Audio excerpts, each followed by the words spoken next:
اهلا بيكم في فيديو جديد. انا اسلام مندو، النهارده جاي اعلمك ازاي تتحكم في الكابشن. يعني هعلمك تعمل كابشن وتتحكم في كل حاجه فيه. يعني انا في فيديوهات كتير قوي علمتك ازاي تعمل كابشن، وان الكابشن دي حاجه جديده في كاب كات. لا، في الفيديو ده هنعرف ازاي نسيطر عليه ونتحكم بيه بشكل كامل. اعمل لايك سبسكرايب ويلا بينا. بص يا صديقي، لو انت عايز تعمل كابشن او مش عارف ازاي تعمل كابشن، ففي فيديو مفصل ازاي تعمل كابشن.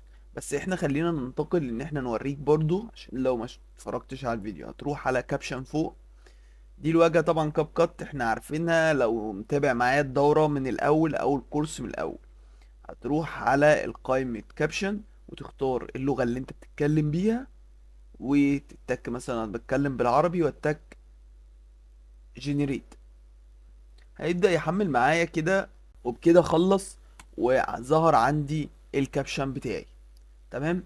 عايز ابدا اتحكم فيه. انا مجرد ما اتكيت عليه هو ظهر لي شويه تمبلت جاهزه، اقدر انزله مع الفيديو بشكل عام. تمام. بس انا لو مش حابب التمبلت ديت اقدر برضو من بيزك اعمل تمبلت خاص بمزاجي واسيفه كمان وكل حاجه. بس انا اروح على تمبلت جاهز واعدل عليه. يعني انا مثلا التمبلت ده مشهور، كل البلوجر كل اليوتيوبرز معظمهم بيستخدموه. احنا عايزينه نعمله بطريقة مختلفة. بعد ما اخترنا التمبلت دوت بنروح على بيزك، ومن بيزك بنختار الخط اللي احنا عايزينه. يعني انا من محبي خط القاهرة. خلينا في السودان برضو لذيذ. اخترنا السودان، كبرنا شوية. بص المنظر عامل ازاي. تمام. انا بقى اللون الموف ده داس اتهرس زي ما بيقولوا كده، فانا مثلا عايز اغيره.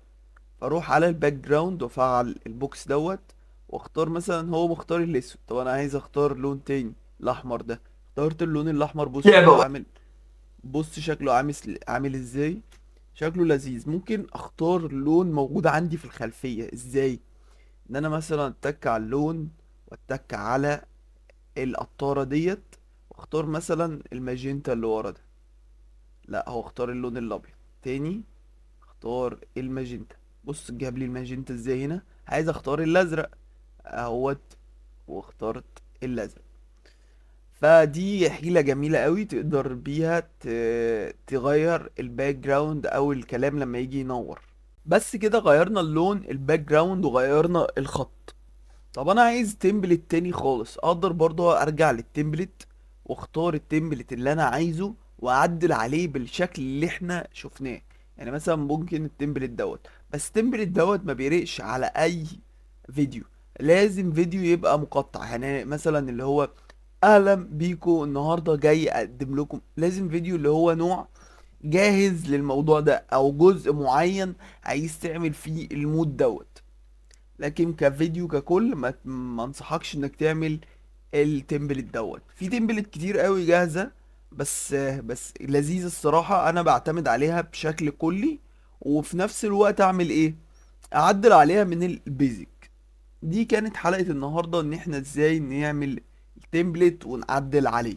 اتمنى انك تكون استفدت من الفيديو، وتعمل لايك سبسكرايب. ودلوقتي احب اختم الفيديو بكلمة لا اله الا الله.